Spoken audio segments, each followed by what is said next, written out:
Chapter 34, The Currency Principle and the English Bank Legislation of 1844.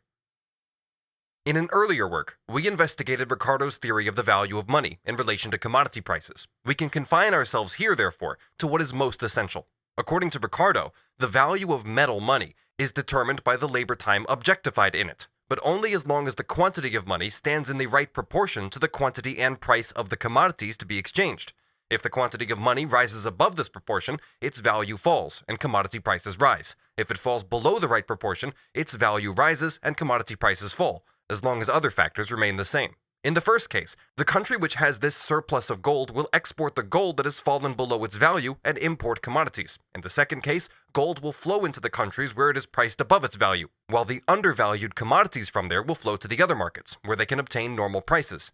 Since on these assumptions, even gold in the form of coin or bullion can become a value token, representing a larger or smaller value than its own, it is obvious that any convertible banknotes that are in circulation must share the same fate. Although banknotes are convertible, and their real value accordingly corresponds to their nominal value, the aggregate currency, consisting of metal and of convertible notes, may appreciate or depreciate if, for reasons described earlier, the total quantity either rises above or falls below the level which is determined by the exchange value of the commodities in circulation and the metallic value of gold. This depreciation, not of notes in relation to gold, but of gold and notes taken together, i.e. of the aggregate means of circulation of a country, is one of Ricardo's main discoveries, which Lord Overston and Company pressed into their service and turned into a fundamental principle of Sir Robert Peel's bank legislation of 1844 and 45. We do not need to repeat here the demonstration of the absurdity of this theory of Ricardo's that is given in the Critique of Political Economy. All that concerns us now is the form and manner in which Ricardo's doctrines were taken up and elaborated by the school of banking theorists who dictated Peel's Bank Acts. The commercial crises of the 19th century, and in particular the great crises of 1825 and 1836, did not lead to any further development of Ricardo's currency theory, but rather to new practical applications of it. It was no longer a matter of single economic phenomena, such as the depression of precious metals in the 16th and 17th centuries confronting Hume, or the depreciation of paper currency during the 18th and the beginning of the 19th century confronting Ricardo, but of big storms on the world market, in which the antagonism of all elements in the bourgeois process of production explodes. The origin of these storms and the means of defense against them were sought within the sphere of currency, the most superficial and abstract sphere of this process. The theoretical assumption which actually serves the school of economic weather experts as their point of departure is the dogma that Ricardo had discovered the laws governing purely metallic currency. It was thus left to them to subsume the circulation of credit money, or banknotes, under these laws. The most common and conspicuous phenomenon accompanying commercial crises is a sudden fall in the general level of commodity prices occurring after a prolonged general rise of prices. A general fall of commodity prices may be expressed as a rise in the value of money relative to all other commodities, and on the other hand, a general rise of prices may be defined as a fall in the relative value of money. Either of these statements describes the phenomenon, but does not explain it. The different terminology has just as little effect on the task itself as a translation of the terms from German into English would have. Ricardo's monetary theory proved to be singularly apt, since it gave to a tautology the semblance of a causal relation. What is the cause of the general fall in commodity prices which occurs periodically? It is the periodically occurring rise in the relative value of money. What, on the other hand, is the cause of the recurrent general rise in commodity prices? It is the recurrent fall in the relative value of money. It would be just as correct to say that the recurrent rise and fall of prices is brought about by their recurrent rise and fall. Once the transformation of the tautology into a causal relationship is taken for granted, everything else follows easily. The rise in commodity prices is due to a fall in the value of money. The fall in the value of money, however, as we know from Ricardo, is due to excessive currency, that is to say, to the fact that the amount of money in circulation rises above the level determined by its own intrinsic value and the intrinsic value of commodities. Similarly, in the opposite case, the general fall of commodity prices is due to the value of money rising above its intrinsic value as a result of an insufficient amount of currency. Prices therefore rise and fall periodically because periodically there is too much or too little money in circulation. If it is proved, for instance, that the rise of prices coincided with a decreased amount of money in circulation and the fall of prices with an increased amount, then it is nevertheless possible to assert that in consequence of some reduction or increase, which can in no way be ascertained statistically, of commodities in circulation, the amount of money in circulation has relatively, though not absolutely, increased or decreased. We have seen that according to Ricardo, even when a purely metallic currency is employed, these variations in the level of prices must take place, but because they occur alternately, they neutralize one another. For example, an insufficient amount of currency brings about a fall in commodity prices. The fall in commodity prices stimulates an export of commodities to other countries, but this export leads to an influx of money into the country. The influx of money causes again a rise in commodity prices. When there is an excessive amount of currency, the reverse occurs. Commodities are imported and money exported. Since notwithstanding these general price movements, which arise from the very nature of Ricardo's metallic currency, since their severe and vehement form, the form of crisis, belongs to periods with developed credit systems, it is clear that the issue of banknotes is not exactly governed by the laws of metallic currency. The remedy applicable to metallic currency is the import and export of precious metals, which are immediately thrown into circulation as coin, their inflow or outflow thus causing commodity prices to fall or rise. The banks must now artificially exert the same influence on commodity prices by imitating the laws of metallic currency. If gold is flowing in from abroad, it is proof that there is an insufficient amount of currency, that the value of money is too high and commodity prices too low, and banknotes must therefore be thrown into circulation in accordance with the newly imported gold. On the other hand, banknotes must be taken out of circulation in accordance with an outflow of gold from the country. In other words, the issue of banknotes must be regulated according to the import and export of the precious metals or according to the rate of exchange. Ricardo's wrong assumption that gold is simply specie and that consequently the whole of the imported gold is used to augment the money in circulation, thus causing prices to rise, and that the whole of the gold exported represents a decrease in the amount of specie and thus causes prices to fall, this theoretical assumption is now turned into a practical experiment by making the amount of specie in circulation correspond always to the quantity of gold in the country.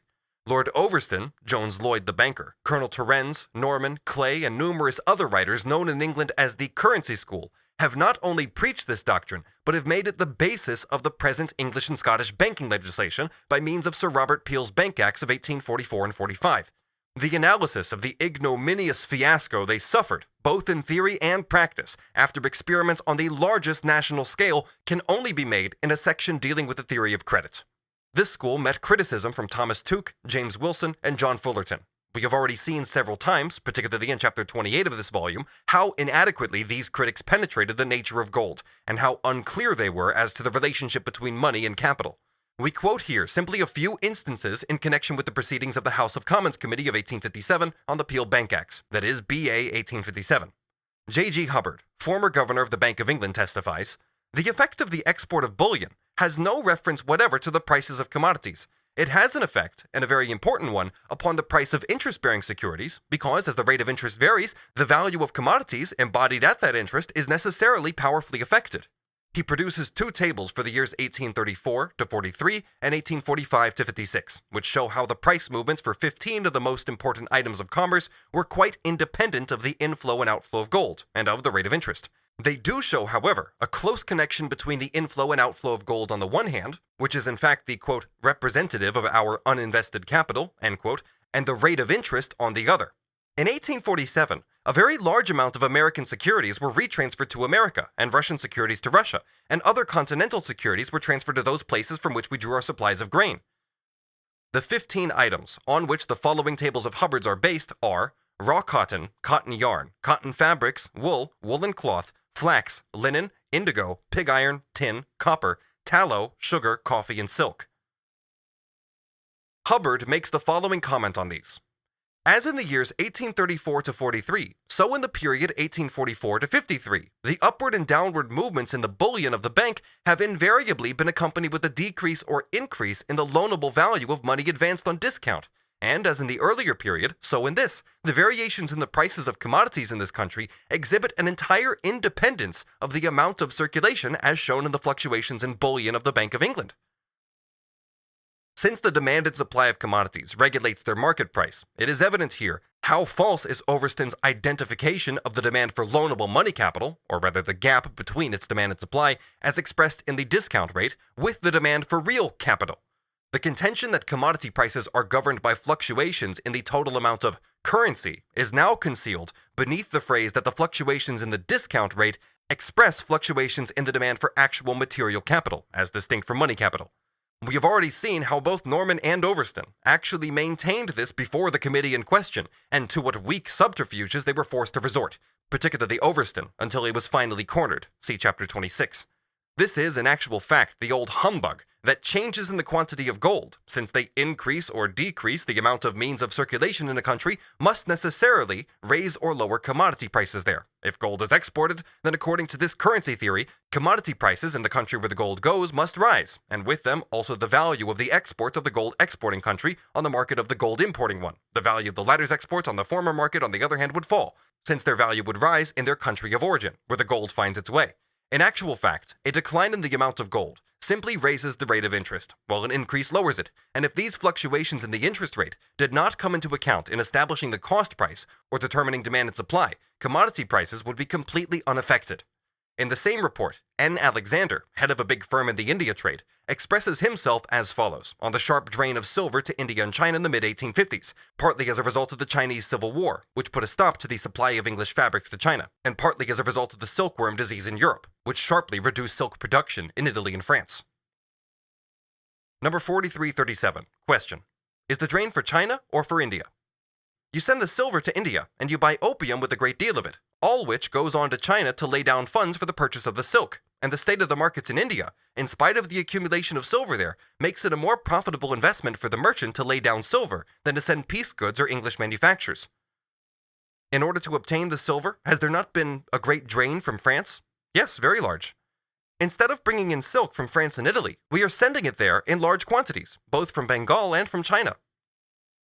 Thus, silver was sent to Asia, where it is the money metal, instead of commodities, not because the price of these commodities had risen in the country that produced them, that is England, but because it had fallen, owing to excessive imports in the country which imported them, even though England had to obtain this silver from France, and to pay for it partly with gold. According to the currency theory, prices should have fallen in England and risen in India and China as a result of such imports. A further example, in his evidence to the House of Lords Committee, CD 1848-57, Wiley, one of the leading Liverpool merchants, said, "At the close of 1845, there was no trade that was more remunerating, and in which there were such large profits, than cotton spinning. The stock of cotton was large and good. Useful cotton could be bought at 4d. per pound, and from such cotton, good secunda mule twist number 40 was made at an expense not exceeding a like amount, say at a cost of 8d. per pound in all to the spinner.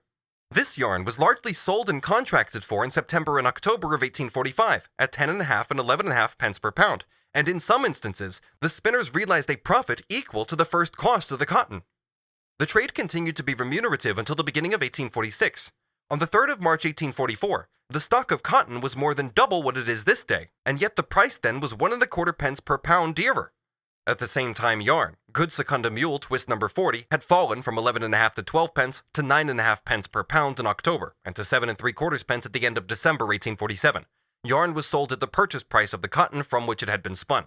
This exposes the self-interest in Overston's wisdom that money is dear because capital is scarce. On the 3rd of March of 1844, the bank rate stood at 3%. In October and November of 1847, it went up to 8 and 9%, and on the 7th of March of 1848 was down to 4% again. Owing to the complete stagnation in sales and the panic, with its correspondingly high rate of interest, cotton prices had been driven far below the level corresponding to the supply. The result of this was on the one hand a tremendous decline in imports in 1848, and on the other hand a decline in production in America, hence a new rise in cotton prices in 1849. According to Overston, the reason why commodities were too dear was that there was too much money in the country. The late decline in the condition of the cotton manufactories is not to be ascribed to the want of the raw material, as the price seems to have been lower, though the stock of this raw material is very much diminished. But Overston conveniently confuses the price or value of a commodity with the value of money, i.e. the rate of interest. In answer to question 2026, Wiley delivers his overall verdict on the currency theory, on the basis of which Cardwell and Sir Charles Wood, in May of 1847, asserted the necessity of carrying out the Bank Act of 1844 in its full and entire integrity. These principles seem to me to be of a nature that would give an artificial high value to money and an artificial and ruinously low value to all commodities and produce. He goes on to say of the effects of this Bank Act on the general state of business, As bills at 4 months, which is the regular course of drafts from manufacturing towns on merchants and bankers for the purchase of goods going to the United States, could not be discounted except at great sacrifices, the execution of orders was checked to a great extent, until after the government letter of the 25th of October, that is, the suspension of the Bank Act, when those 4 months' bills became discountable. The suspension of the Bank Act brought salvation for the provinces, too. Last October, 1847, there was scarcely an American buyer purchasing goods here who did not at once curtail his orders as much as he possibly could, and when our advices of the dearness of money reached America, all fresh orders ceased. Corn and sugar were special. The corn market was affected by the prospects of the harvest, and sugar was affected by the immense stocks and imports. Of our indebtedness to America, much was liquidated by forced sales of consigned goods, and I fear that much was cancelled by the failures here. If I recollect rightly, 70% was paid on our stock exchange in October of 1847. The crisis of 1837, with its long aftermath, added to which there was a further regular crisis in 1842, and the self-interested blindness of the industrialists and merchants, who were resolved not to notice any overproduction, this was all nonsense and impossibility, said the vulgar economists, all this finally brought about the mental confusion that allowed the currency school to translate their dogma into practice on a national scale, and thus the bank legislation of 1844 and 1845 went through.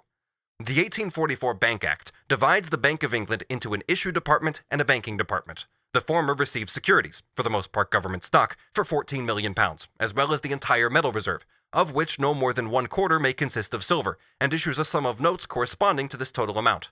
Insofar as these are not in the hands of the public, they remain in the banking department and form its ever-ready reserve, together with the small amount of coin needed for everyday use, about £1 million. The issue department gives the public gold for notes and notes for gold. All other dealings with the public are the concern of the banking department. Those private banks in England and Wales that were entitled in 1844 to issue their own notes retain this right, but their note issue is fixed. If one of these banks ceases to issue its own notes, the Bank of England can increase its own fiduciary note issue by 2/3 of the quota thus made available, and in this way, its issue has been increased by 1892 from £14 million to £16.5 million. Thus, for every £5 that leaves the bank's reserve in gold, a £5 note comes back to the issue department and is destroyed. For every 5 sovereigns that comes into the reserve, a new £5 note is put into circulation. This is how Overston's ideal paper circulation, governed precisely by the laws of metal circulation, is carried out in practice, and in this way, according to the currency people's contention, crises are made impossible once and for all. In reality, however, the separation of the bank into 2 independent departments withdrew the directors' power of free disposal of their entire available means at decisive moments, so that situations could come about in which the banking department was faced with bankruptcy, while the issue department still had several millions in gold, and besides this, its £14 million intact in securities. And this could happen all the more easily insofar as every crisis has a point marked by a sharp drain of gold abroad, which has principally to be covered by the bank's metal reserve. But for every £5 that flows abroad in this way, a £5 note is withdrawn from circulation at home, so that the amount of means of circulation is reduced at the very moment when most is required, and with the greatest urgency at that. The Bank Act of 1844 thus directly provokes the entire world of commerce into meeting the outbreak of a crisis by putting aside a reserve stock of banknotes, thereby accelerating and intensifying the crisis. And by this artificial intensification of the demand for monetary accommodation, i.e. for means of payment, at the same time as the supply of these is declining, a demand which takes effect at the decisive moment, it drives the interest rate in crisis times up to a previously unheard of level. Thus, instead of abolishing crises, it rather intensifies them to a point at which either the entire world of industry has to collapse, or else the Bank Act. On 2 occasions, the 25th of October 1847 and the 12th of November 1857, the crisis reached such a height. The government then freed the bank from the restriction on its note issue by suspending the Act of 1844, and this was sufficient on both occasions to curb the crisis. In 1847, the certainty that banknotes could now once more be had in exchange for first-class securities was sufficient to bring £4 to £5 million in notes back to the light of day and into active circulation. In 1857, rather less than £1 million in notes were issued above the legal quota, but only for a very short time. Also to be mentioned here is that some parts of the legislation of 1844 reflected the memory of the first 20 years of the century, the time when the bank suspended cash payment and banknotes depreciated in value.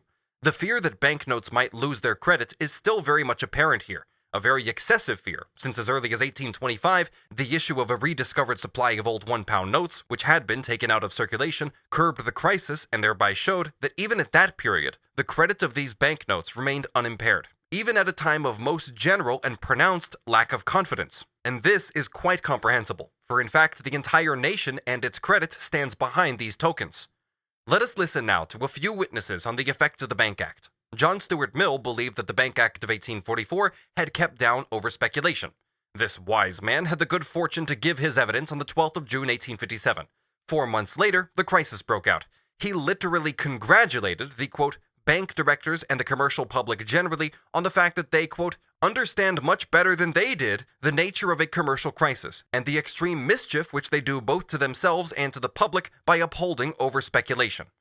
The wise Mill believed that if £1 notes were issued, quote, as advances to manufacturers and others who pay wages, the notes may get into the hands of others who expend them for consumption, and in that case, the notes do constitute in themselves a demand for commodities, and may for some time tend to promote a rise of prices.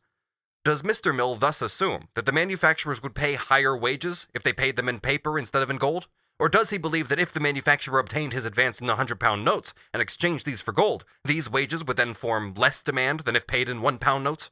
Does he not know that in certain mining districts, for example, wages actually are paid in notes from local banks, so that several workers receive a £5 note together? Does this increase their demand? Or are bankers easier with manufacturers in small notes, advancing more money than in larger denominations?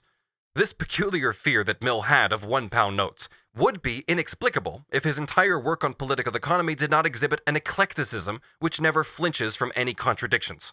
On the one hand, he supports Tuke on many points against Overston, while on the other, he believes commodity prices are determined by the amount of money present. He is thus in no way convinced that for each £1 issued, all other things remaining the same, a sovereign finds its way into the bank's reserve. He fears that the quantity of means of circulation might be increased and thereby devalued, so that commodity prices would rise. It is this, and nothing else, that is hidden behind his above caution. On the division of the bank into two departments, and the excessive precautions taken to safeguard the cashing of notes, Tuke makes the following statement to the CD 1848-57. The greater fluctuations of the interest rate in 1847, as compared with 1837 and 1839, are due solely to the separation of the bank into two departments. Evidence number 3010. The safety of banknotes was affected neither in 1825 nor in 1837 and 39. Evidence number 3015.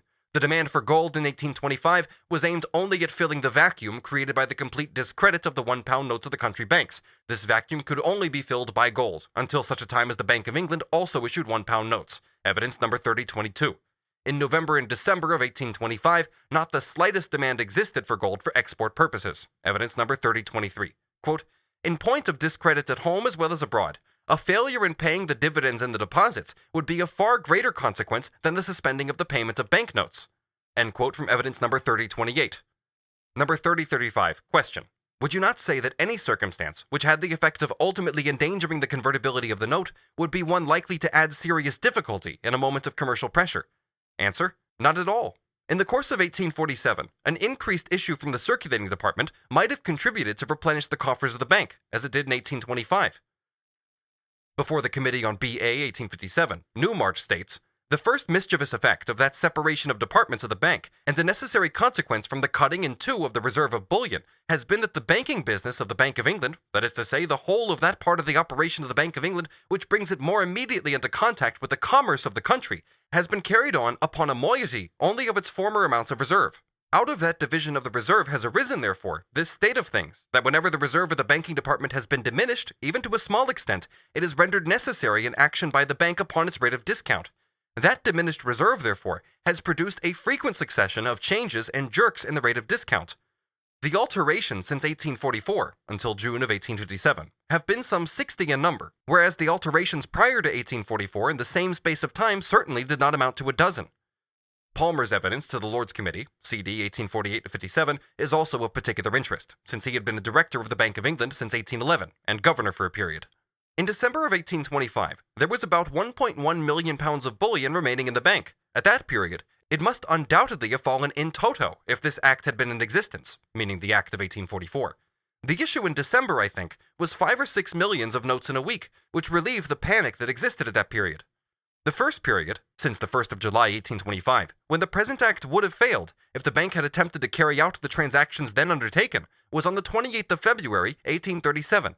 At that period, there were 3.9 to 4 million pounds of bullion in possession of the bank, and then the bank would have been left with 650,000 pounds only in the reserve. Another period is in the year 1839, which continued from the 9th of July to the 5th of December. What was the amount of the reserve in that case? The reserve was minus altogether 200,000 pounds upon the 5th of September. On the 5th of November, it rose to about 1 million or 1.5 million. The Act of 1844 would have prevented the bank giving assistance to the American trade in 1837. There were 3 of the principal American houses that failed. Almost every house connected with America was in a state of discredit, and unless the bank had come forward at that period, I do not believe that there would have been more than 1 or 2 houses that could have sustained themselves. The pressure in 1837 is not to be compared with that of 1847. The pressure in the former year was chiefly confined to the American trade. Early in June of 1837, the management of the bank discussed the question of overcoming the pressure. Some gentlemen advocated the opinion that the correct principle was to raise the rate of interest, by which the price of commodities would be lowered, in short, to make money dear and commodities cheap, by which the foreign payment would be accomplished. The establishment of an artificial limitation of the powers of the bank under the Act of 1844, instead of the ancient and natural limitation of the bank's powers, namely the actual amount of its specie, tends to create artificial difficulty, and therefore an operation upon the prices of merchandise that would have been unnecessary but for the provisions of the Act. You cannot, by the working of the Act of 1844, materially reduce the bullion, under ordinary circumstances, below 9.5 million. It would then cause a pressure upon prices and credit which would occasion such an advance in the exchange with foreign countries as to increase the import of bullion, and to that extent add to the amount in the issue department. Under the limitation that you, the bank, are now subject to, you have not the command of silver to an extent that you require at a time when silver would be required for the action upon the foreign exchanges. What was the object of the regulation restricting the bank as to the amount of silver to 1/5? I cannot answer that question. The intention was to make money dear. Similarly, the currency theory apart, with the separation of the bank's 2 departments and the compulsion for the Scottish and Irish banks to keep gold in their reserve for any issue of notes above a certain amount. This led to a decentralization of the nation's metal reserve, which made it less capable of correcting unfavorable exchange rates. All the following stipulations lead to raising the rate of interest: that the Bank of England may not issue more than 14 million pounds in notes, aside from those issues against its gold reserve; that the banking department is to be administered as an ordinary bank, forcing the interest rate down when there is excess money and driving it up when there is a shortage. The restriction of the silver reserve, the principal means of rectifying exchange rates with the continent and with Asia; the regulations for the Scottish and Irish banks, which never need gold for export, but must now keep it under the pretext of a convertibility of their notes, which is in fact pure illusion. The fact is that the Act of 1845 produced the first run on the Scottish banks for gold in 1857. The new banking legislation also makes no distinction between a drain of gold abroad and a domestic drain, even though the effects of these 2 things are self-evidently quite different. Hence the constant and violent fluctuations in the market rate of interest. As regards silver, Palmer says twice, in evidence numbers 992 and 994, that the bank can buy silver in exchange for notes only if the exchange rate is in England's favor, so that there is an excess of silver, for, quote, "The only object in holding a considerable amount of bullion in silver is to facilitate making the foreign payment, so long as the exchanges are against the country." Silver is a commodity, which being money in every other part of the world, is therefore the most direct commodity for the purpose of payments abroad. The United States latterly have taken gold alone. In his opinion, the bank did not need to raise the interest rate above its old level of 5% in times of pressure, as long as gold was not drawn abroad by an unfavorable rate of exchange. Were it not for the Act of 1844, all first-class bills could still be discounted without difficulty at the old rate. Evidence number 1018 to 1020. But with the 1844 Bank Act, and the situation in which the bank found itself in October of 1847, quote, there was no rate of interest which the bank could have charged to houses of credit, which they would not have been willing to pay to carry on their payments. And this high rate of interest was precisely the aim of the Act. In 1029, he refers to a great distinction which I wish to draw between the action of the rate of interest upon a foreign demand for precious metal and an advance in the rate for the object of checking a demand upon the bank during a period of internal discredit. Previously to the Act of 1844, when the exchanges were in favor of the country and positive panic and alarm existed through the country, there was no limit put upon the issue by which alone that state of distress could be relieved. These are the words of a man who was the director of the Bank of England for 39 years. Let us now listen to a private banker, Twells, a partner in Spooner, Atwood & Company since 1801. He is the only one out of all these witnesses before the BA 1857 who provides us with any insight into the actual state of affairs in the country, and sees the crisis impending. In other respects, however, he is a kind of Birmingham little shilling man, like his partners, the Atwood brothers, who are the founders of this school. He states in evidence number 4488, "How do you think the Act of 1844 is operated? If I were to answer you as a banker, I should say that it is operated exceedingly well, for it has afforded a rich harvest to bankers and capitalists of all kinds, but it is operated very badly to the honest industrious tradesman, who requires steadiness in the rate of discount, that he may be enabled to make his arrangements with confidence. It has made money lending a most profitable pursuit. The Bank Act enables the London joint stock banks to return from 20 to 22% to their proprietors. The other day, one of them was paying 18% and I think another 20%. They ought to support the Act of 1844 very strongly. The little tradesmen and respectable merchants, who have not a large capital, it pinches them very much indeed. The only means that I have of knowing is that I observe such an amazing quantity of their acceptance unpaid. They are always small, perhaps ranging from £20 to £100. A great many of them are unpaid, and go back unpaid to all parts of the country, which is always an indication of suffering amongst the little shopkeepers." In 4494, he explains that business is presently unprofitable. His following remarks are important, since he saw the latent presence of the crisis when none of the others suspected it. "Things keep their prices in Mincing Lane, but we sell nothing. We cannot sell upon any terms. We keep the nominal price." In 4495, he relates a particular case. A Frenchman sends a broker in Mincing Lane commodities for £3,000 to sell at a given price. The broker cannot obtain this price, and the Frenchman cannot sell below the price. The commodities are still around, but the Frenchman needs money. The broker therefore advances him £1,000, the Frenchman drawing a 3-month bill of exchange on the broker for £1,000, with the goods as security. 3 months later, the bill falls due, but the commodities are still unsaleable. The broker then has to pay the bill, and although he has security for £3,000, he cannot cash this and gets into difficulties. Thus, one person drags down another with him. Number 4496. With regards to the large exports, where there is a depressed state of trade at home, it necessarily forces large exportation. Do you think that the home consumption has been diminished? Very much indeed, immensely. The shopkeepers are the best authorities. Still, the importations are very large. Does that not indicate a large consumption?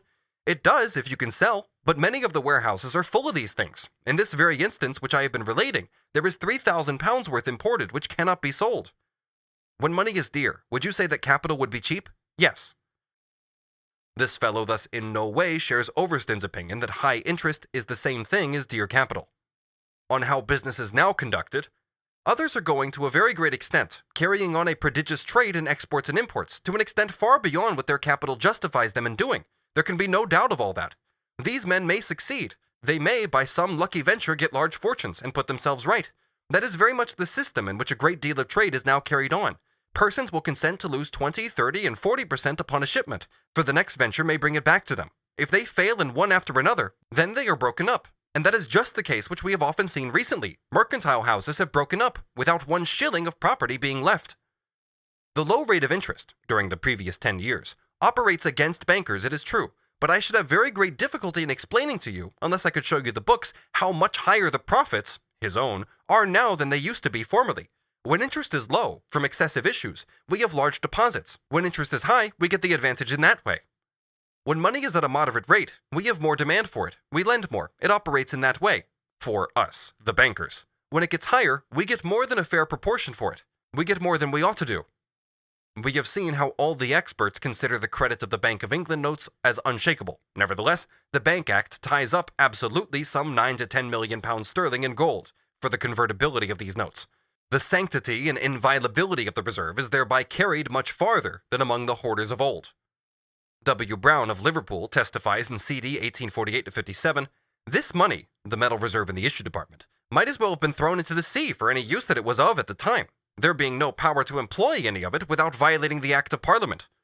The building contractor E. Capps, whom we already met with earlier, and from whose evidence we took the description of the modern building system in London, see Volume 2, Chapter 12, gives his opinion of the 1844 Bank Act in the following words. Question. Then upon the whole, you think that the present system of bank legislation is a somewhat clever scheme for bringing the profits of industry periodically into the usurer's bag? I think so. I know that it is operated so in the building trade. As already mentioned, the 1845 Bank Act forced the Scottish banks into a system that was closer to the English. They were now obliged to hold gold in reserve for any note issue beyond a limit fixed for each bank. The effect this had is shown by some of the witnesses before the BA 1857. Kennedy, director of a Scottish bank, was there anything that you can call a circulation of gold in Scotland previously to the passing of the Act of 1845? None whatever. Has there been any additional circulation of gold since? None whatever. The people dislike gold. Evidence number 3450, the sum of about £900,000 in gold, which the Scottish banks are compelled to keep since 1845, can only be injurious, in his opinion, and, quote, absorbs unprofitably so much of the capital of Scotland. Anderson, director of the Union Bank of Scotland, the only pressure upon the Bank of England by the banks in Scotland for gold was for foreign exchanges? It was, and that is not to be relieved by holding gold in Edinburgh. Having the same amount of securities in the Bank of England, or in the private banks of England, we have seen the same power that we had before of making a drain upon the Bank of England. Finally, a further article from The Economist. The Scotch banks keep unemployed amounts of cash with their London agents. These keep them in the Bank of England. This gives to the Scotch banks, within the limits of these amounts, command over the metal reserve of the bank, and here it is always in the place where it is needed, when foreign payments are to be made. This system was upset by the 1845 Act. In consequence of the Act of 1845 for Scotland, of late, a large drain of the coin on the bank has taken place, to supply a mere contingent demand in Scotland, which may never occur. Since that period, there has been a large sum uniformly locked up in Scotland, and another considerable sum constantly traveling back and forward between London and Scotland. If a period arrives when a Scotch bank expects an increased demand for its notes, a box of gold is brought down from London. When this period is passed, the same box, generally unopened, is sent back to London. And what does the father of the Bank Act, banker Samuel Jones Lloyd, alias Lord Overston, have to say to all this? He already repeated before the Lords' Committee of 1848 on Commercial Distress that, quote, pressure and a high rate of interest caused by the want of sufficient capital cannot be relieved by an extra issue of banknotes. Even though the mere permission for an increased note issue in the government letter of the 25th of October 1847 had sufficed to blunt the edge of the crisis. He still maintains that, quote, the high rate of interest and the depression of the manufacturing interests was the necessary result of the diminution of the material capital applicable to manufacturing and trading purposes. And yet, the depressed condition of manufacturing industry from months back meant that material commodity capital overflowed the warehouses and was actually unsaleable, while for that very reason, material productive capital lay either completely or partially idle, so as not to produce still more unsaleable commodity capital. And before the Bank Acts Committee of 1857, he says, quote, by strict and prompt adherence to the principles of the Act of 1844, everything is passed off with regularity and ease. The monetary system is safe and unshaken. The prosperity of the country is undisputed. The public confidence in the wisdom of the Act of 1844 is daily gaining strength. And if the committee wish for further practical illustrations of the soundness of the principles on which it rests, or of the beneficial results which it has ensured, the true and sufficient answer to the committee is look around you. Look at the present state of trade in this country. Look at the contentment of the people. Look at the wealth and prosperity which pervades every class of the community. And then, having done so, the committee may be fairly called upon to decide whether they will interfere with the continuance of an act under which those results have been developed. The antistrophe to this dithyramb that Overston sang to the committee on the 14th of July came on the 12th of November the same year, in the form of the letter to the bank directors in which the government suspended the Miracle Working Act of 1844 in order to save what could be saved.